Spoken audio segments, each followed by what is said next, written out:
করার পরও একটু সামনে। ওমর ওসমানের পরীক্ষা চলতেছে, আর মাথাটা দেখা।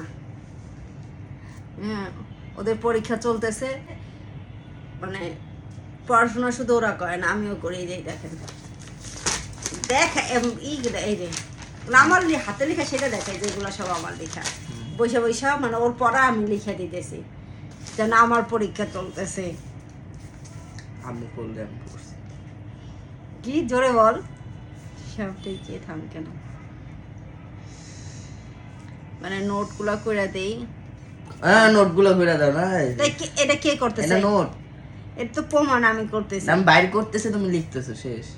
তুমি তো বাইর করে খুঁজে পাবো না। ব্যাখ্যা করো। পরীক্ষা যেন কালকে সকালে গিয়ে আমি দেব, এই অবস্থা। এই হচ্ছে পরীক্ষা, ছেলে মেয়েদের পরীক্ষা। ছেলে মেয়েদের পরীক্ষা না, মায়ের পরীক্ষা।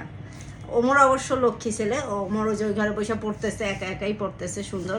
আর যতটুকু হেল্প লাগে ওর বন্ধুর কাছ থেকে নেয়। এটা ওর অ্যান্সার কই, কত পৃষ্ঠা? 417। ওর বন্ধুর কাছ থেকে হেল্প নেয়, আর যেটা না পারে সেটা মানে দুই বন্ধু মিলেই পড়াশোনা করে। আর সকালবেলা একটু থাকে ওর কাছে, এখন থাকা লাগে না, এখন এই যে এটার কাছ থাকা লাগে।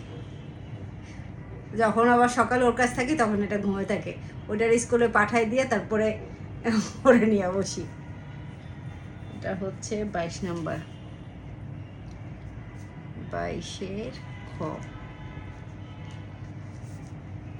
এই বয়স এখন লিখতে ইচ্ছা করে, হাত ব্যথা হয়ে যায়, কোমর ব্যথা হয়ে যায়। কিরে দেহর না না, শুরু কর। তারপরটা কই বের করো।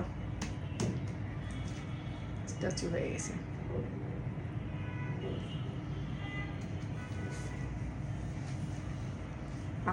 এই ছোটবেলা থেকে আমার কোলে এইভাবে বসে থাকতো, আর আমি পড়তাম। আমি পড়তে পড়তে ও শুনতো খালি, তার সেটা দিয়ে পড়াশোনা মানে পরীক্ষা দিয়ে আসতো। তো ইদানিং ধরা হয় নাই, অনেক বছর ধরা হয় নাই। আজকে আবার বলতেছে আম্মা আমাকে একটু হেল্প করো, এই লেখালেখির কাজটাই হেল্প করে দিই। আর পড়ানোর কাজ, বোঝানোর কাজ, সেগুলো তো মানে প্রাইভেটের টিচার আছে, কোচিংয়ের টিচার আছে। তাতে সময় নেই। মাইতেও কিন্তু ওসমান